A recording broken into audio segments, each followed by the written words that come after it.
a lot of other YouTubers, Pokemon YouTubers, make content outside of vanilla Pokemon. Mm-hmm. But you have stuck seemingly to vanilla Pokemon. Do you take pride in that, or is it just something that or is it just of your interest? It is of my interest. I wouldn't say it's pride because I don't want it to be like Yeah, you know. I didn't mean it like that. Yeah, no, I know.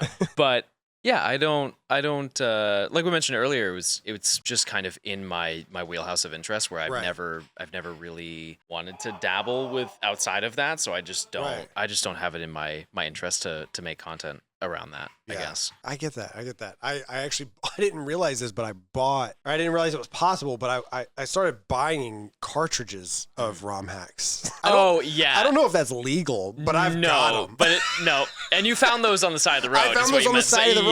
Yes. Yes, I did. Yeah, and it's a crazy street. It is, dude. It's right there in Los Angeles. Yeah, there's just cocaine and heroin and Pokemon cards and Pokemon ROM hack games. Yeah. Yes. It is wild. But yeah, and it's on Etsy Street. Yes, specific. That's crazy. It's right there on Etsy Street. It's crazy. You guys should check it out. But somebody made a ROM hack I thought was really interesting. That was still sprite games, and it was an open world game. So it was Gen 2, but completely open world. You could spawn anywhere on the map, and it scaled up as time went on. So. Is it Wilds?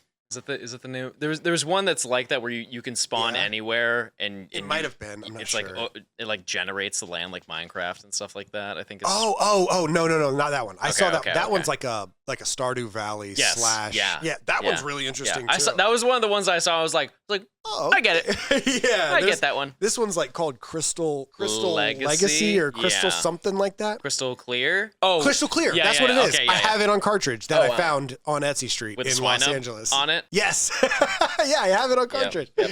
And I was like, it just looks so interesting that you can spawn anywhere, Kanto or Johto, and then you can go to any gym you want, and it scales up. So you go to, you can, if you want to get the dragons out of the way, you fight them first. You fight a bunch of Dratinis. But then if you save Brock till last, he's got really strong, rock type. It's pretty cool. And it always made me wonder, like, did Pokemon mess up waiting so long for something like Legends Arceus? Is it Arceus or Arceus? Arceus. Yeah. Did they mess up waiting so long before they did something like that? Something that was different than choose one of 3 little animals and then beat 12 gyms. And then you beat 4 guys that are really good. Yeah. And then you beat one dude after that that's like your rival. And then you beat the game. And it was that for 20 years. Well, okay. So here's my thought on that is that if we're looking at it from the aspect of money on the table, they've done that so many times. Like so many times they have had an option to make a ton of money and they just chose out of, I assume, only business interests to be like, we don't want to do that. For example, as you've seen with the price of Pokemon games, like old Pokemon games, they're wildly over whatever the MSRP was at the time. Right. And so they have in past, like on the 3DS, they've released older games and they put them at like $10 and people buy them. Right. And they have not done that since I started making videos. And it is a constant yearly request for them to do it. To the point where, I don't know if you knew, but on the Switch, they have their online service. And if you pay for it, you also get free games. Okay. It's not like the Xbox Games for Gold kind of deal. It's more of like an online hub where you can play a bunch of NES games, SNES, and 64 games. Yeah, okay. And you can pay more to get like higher ones. Like they just added GameCube to the Switch too. Oh, wow. And they're adding like Coliseum and Pokemon XD and stuff like that. Are they adding Melee to that?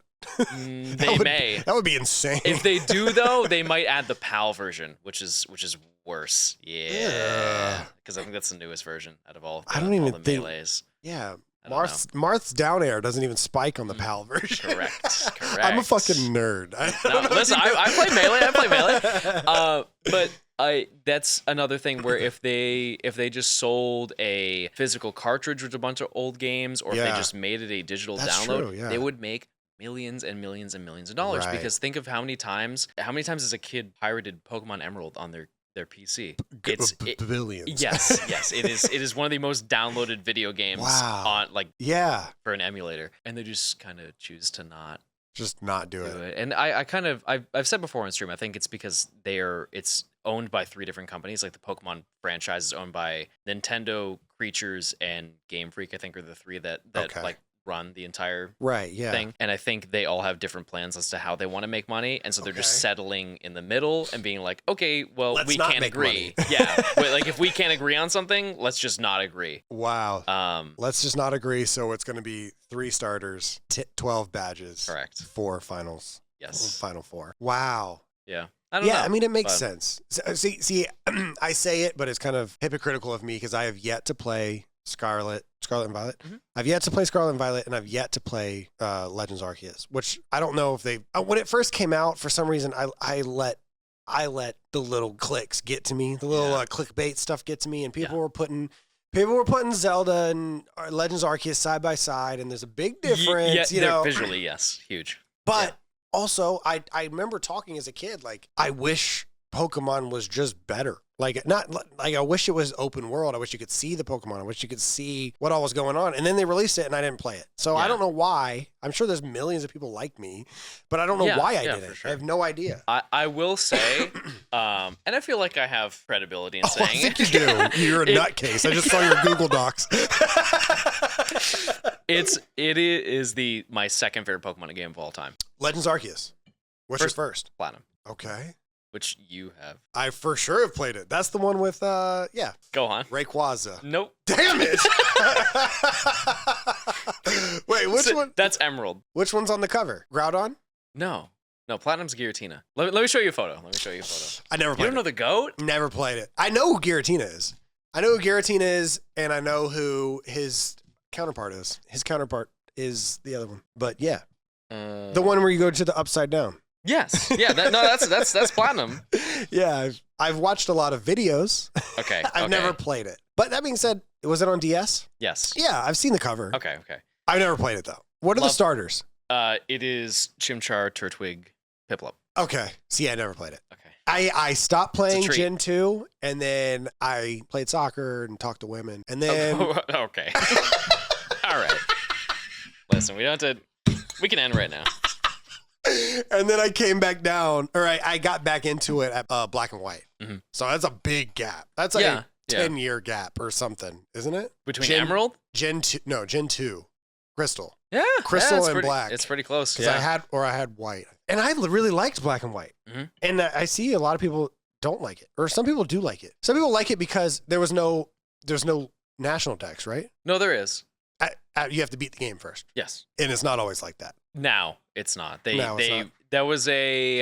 kind of started with Gen 7, so Sun and Moon, where they removed the national dex, but you could have all the Pokemon in the game if you wanted to. And then the gen after that was Sword and Shield. And that was where the big drama happened because they removed the national dex again. But then removed the Pokemon that were not available. So you had like 400 Pokemon that you could catch in the game, and then anything outside of that could not be brought into the game. And then then they added DLC, which added 200 something to it. Wow. But not all of them. And so people made a big stink out of that. Man, that game. Is that the game with Surfetch'd? Yes. So Farfetch'd is my favorite Pokemon. Okay. So when the Kanto version. Yes. I don't even talk about the other one. What? It's not bad. Ugh. But then I caught it. He carries the leaf behind his arm. Yeah, he looks like a zombie. Like a disgusting version of my boy. But I caught the Farfetch'd and then it turned into Surfetch'd. And then I braked my way all the way to the Elite Four and I was like, this game is bad. Like it's just so easy.